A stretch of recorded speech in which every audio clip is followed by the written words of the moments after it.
लड़ाई नहीं होगा।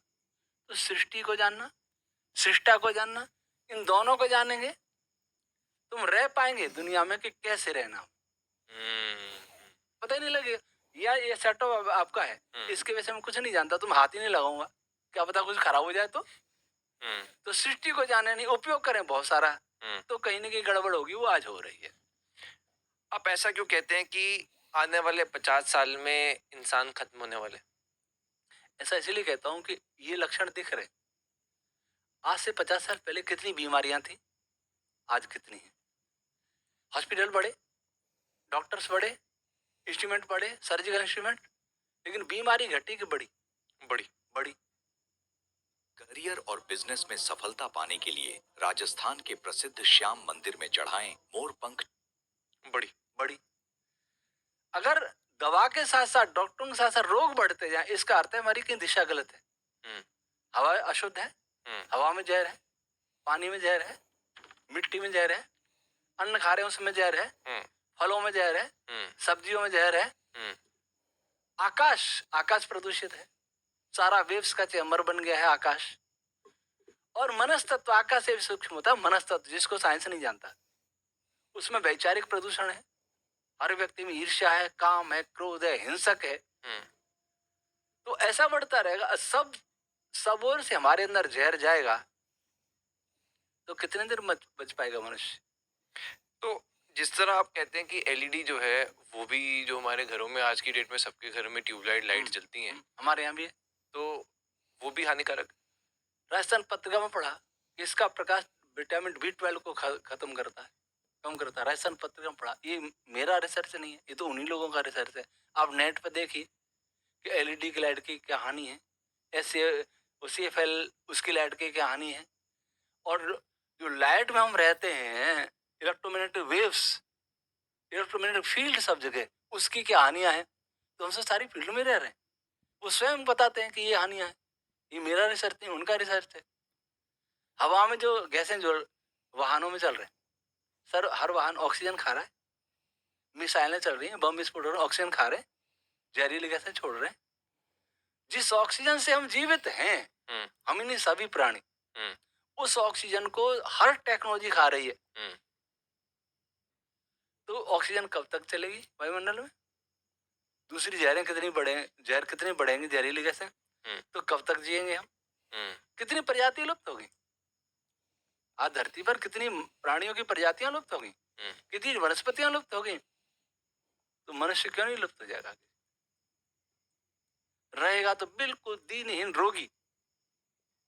आयु बढ़ी हमारी, कहते आयु बढ़ी, लेकिन रोग भी बढ़े, इम्यूनिटी घटी, तो कहाँ स्वास्थ्य? चिकित्सा हो रही है, चिकित्सा का विकास है, स्वास्थ्य का नहीं।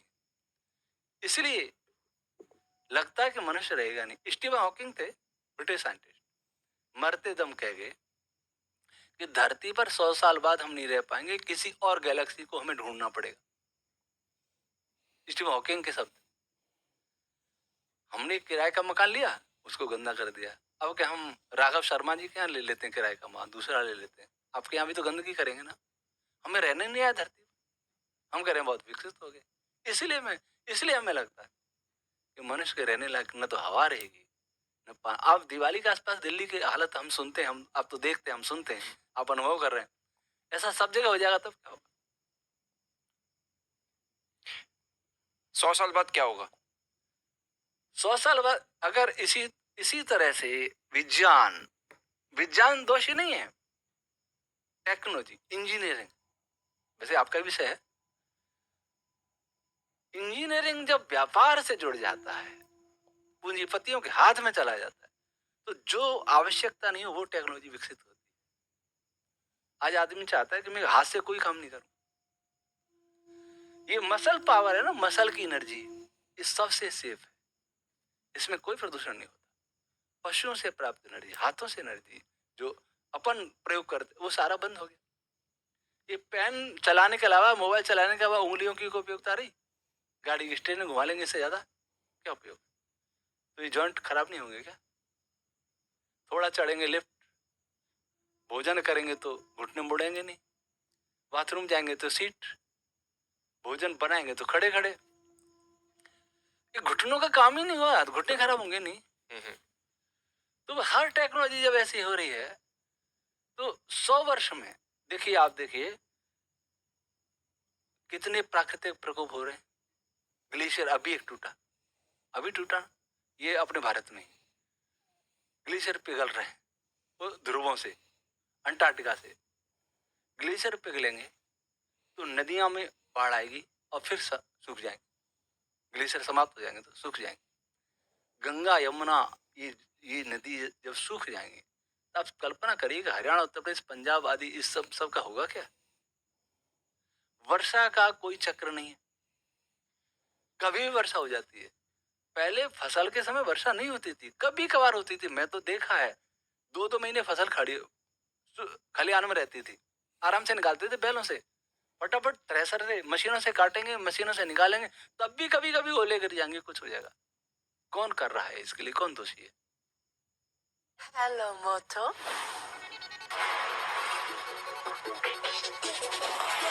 काटेंगे, मशीनों से निकालेंगे, तब भी कभी कभी ओले गिर जाएंगे, कुछ हो जाएगा। कौन कर रहा है इसके लिए, कौन दोषी है?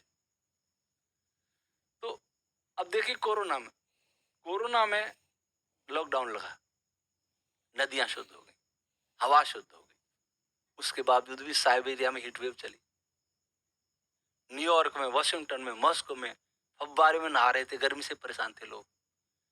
किसी ने सोचा था कि जब बर्फ गिरती है वहां हीट वेव चलेंगी?